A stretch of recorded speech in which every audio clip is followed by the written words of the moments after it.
Sometimes என்னதான் நம்ம பெஸ்ட்டா கொடுத்தாலும் ரிட்டர்ன் கிடைக்கிறது என்னமோ விமர்சனம் தான். அதனால நமக்கு செல்ஃப் டவுட் கூட வரும். பட் ரிமெம்பர், இந்த மாதிரி குறை கண்டுபிடிக்கிறவங்க மத்தியில ஒரு சிலர் மட்டும் தான் அதை கரெக்ட் பண்ணிக்க சஜஷன்ஸ் கொடுப்பாங்க. Before getting into it, this is with me SK. ஒரு நாள் ஒரு ஃபேமஸ் பெயிண்டருக்கு டவுட் வருது, மக்களுக்கு உண்மையாவே நம்ம பெயிண்டிங்ஸ் பிடிச்சிருக்கா இல்லைன்னா சும்மா நல்லா இருக்குன்னு சொல்லிட்டு போறாங்களான்னு. அதை கண்டுபிடிக்கிறதுக்காக ஒரு நாள் அவர் எக்ஸிபிஷன்ல அவர் பெயிண்டிங்கை பிளேஸ் பண்ணிட்டு பக்கத்துல ஒரு போர்டில் நீங்க ஏதாச்சும் மிஸ்டேக்ஸ் பாத்தீங்கன்னா ப்ளீஸ் மார்க் பண்ணிட்டு போங்கன்னு எழுதி வைக்கிறாரு. ஈவினிங் வந்து பார்த்தா பெயிண்டிங் ஃபுல்லா மார்க்கிங்ஸா இருக்கு. அதை பார்த்து ரொம்ப அப்செட் ஆகி மேபி நான் ஒரு நல்ல பெயிண்டர் இல்ல போலன்னு டிமோட்டிவேட் ஆகிடுறாரு.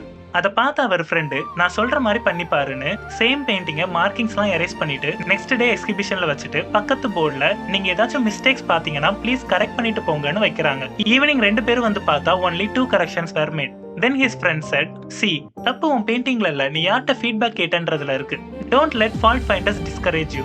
அதுக்கப்புறத்துல இருந்து painter found peace and painted with fashion.